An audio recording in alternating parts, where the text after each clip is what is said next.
Dragon Hoards are one of the best ways to get insane loot right now. Lately, I and many others have been seeing an insane number of videos popping up in their feed that claim to show you how to farm Dragon Hoard keys using this new method. But is this method really better than others, or are people just copying each other's videos and leaving out the fact that they have simply boosted their rates? Hello Dodo crew and welcome back for another video on ARK Ascended. Grab a bottle of water and let's get straight into it. Drakelings were added a while ago with the Lost Colony expansion pass. Anyone who owns the Lost Colony map also has access to the Drakelings. They come in 4 different variants, each representing a different season with unique abilities, and can be found on most maps. One of these abilities is to store experience and then pass it on to a creature of your choice. When you pass on the experience, a Dragon Hoard key is always generated. The more experience you transfer, the higher the quality of the key. The maximum amount of experience you can store and transfer at once is 30,000, and after each use, there's a short cooldown of a few minutes before you can use the ability again. The keys function like treasure maps and can be transferred back and forth between maps. The loot of Dragon Hoards is the same on all maps and can drop just about anything from tech to weapons and armor, with the exception of saddles. The better the key, the better the loot will be in the end. You can use a Dragon Hoard by simply having a Drakeling on your shoulder and then clicking on the key in your inventory. This marks a location on the minimap and gives you an icon showing where to find the treasure. When you approach this location with the Drakeling on your shoulder, the key is consumed and a small treasure chest spawns nearby that you can simply loot. On a side note, as of I'm editing this, I'm at about 11k subs. If you could sub to help me reaching my goal of 20k subs by the end of this year, I would greatly appreciate it. The method that everyone is talking about right now is actually quite simple. It takes advantage of the fact that the Drakeling gains more experience when you kill creatures, and it can currently only be used on Astraeos because it relies on a mechanic where creatures spawn very quickly and repeatedly, allowing you to kill them one after another. If you go to the start of the labyrinth where the Minotaur spawns, you'll see 4 pedestals asking you how the map's name is spelled correctly. If you click the wrong name, a few Onyx will spawn and attack you.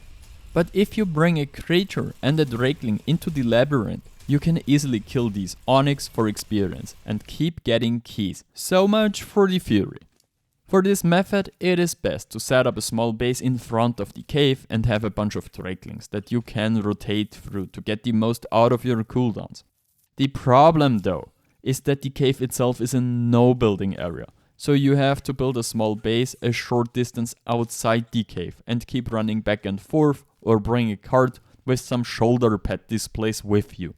You can bring multiple creatures into the cave itself, and even larger creatures like archers fit inside. I use the Deinosuchus, but others also fit well through the entrance.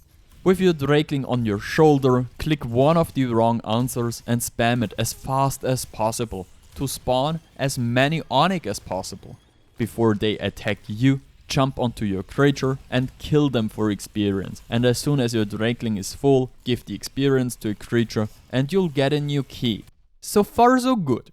The problem with this method is that the Onyx only give you just under 200 experience on vanilla settings. That means you have to kill a large number of Onyx in every run until you have your 30,000 experience so you can get one of the good keys. Which brings me to the fact that I think that many have tested this method on boosted servers. Is this method bad? Yes and no. It's just not as fast as others. Even if you build a cart, store your Drakelings there and take them into the cave, it simply takes too long because the experience rates on most servers are just too low to be faster than with other methods. It's important to bring lesser antidotes and mad brews with you for this, which does make the method a bit less effective. The Onyx can hit you on most creatures, ignoring your armor and potentially inflict rabies. This means you lose health very quickly while farming Dragon Hoards. Lesser antidotes aren't that hard to farm, but it does take time, and mad brews are relatively important to use up here, which makes me unsure if it's really worth it. On top of that, if you're playing on a PvP server, you're easy prey here with all your Dragon Hoards. which can just be taken from you without you really being able to defend yourself. Unlike with OSDs, you can't place turrets, so you lack cover. You can farm a lot of Dragon Hoard keys, and I also think it's feasible, especially on servers with increased rates, since you get better keys much faster.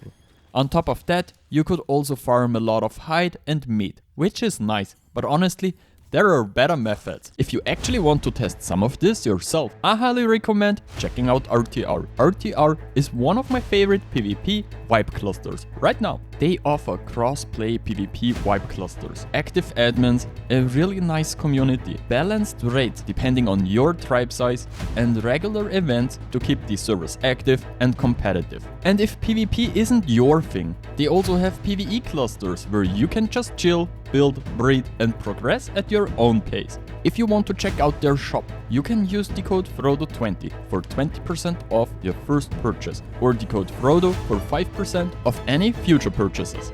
You'll find the Discord and all server information linked in the video description. Especially OSDs and element veins. Not only do they yield the same amount of hide and meat, but creatures that spawn near veins, especially during the beta and alpha tiers, give significantly more experience, even at low rates, making it much faster to generate more Dragon Hoards. Not only do you get significantly more experience per kill, and yes, it is significantly more, a single corrupted Rex gives you just under a 10k experience, the same as a Spino or Wyron, which basically caps your experience every few creatures. In the end, you can also farm the OSD's loot or the Vayne's element, which improves the outcome even further. Meanwhile, your charger is also slot capped with meat, hide and other stuff. For this method, simply build an outpost somewhere on Astraeos or Extinction near the Vaynes. Check in there every now and then, and if there is a drop or a Vayne you need, just grab your charger and a Drakeling and off you go. Put the Drakeling on your hotbar, start the Vayne, and whenever it is full, give the charger the experience for the next key. And I promise you, you'll have more keys in minutes than you have motivation to open them.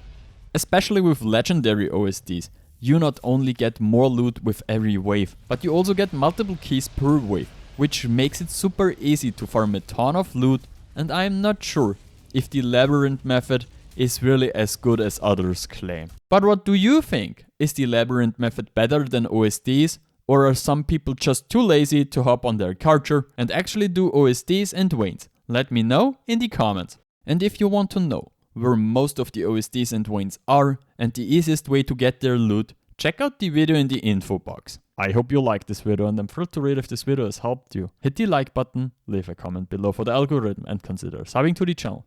Alright, Frodo.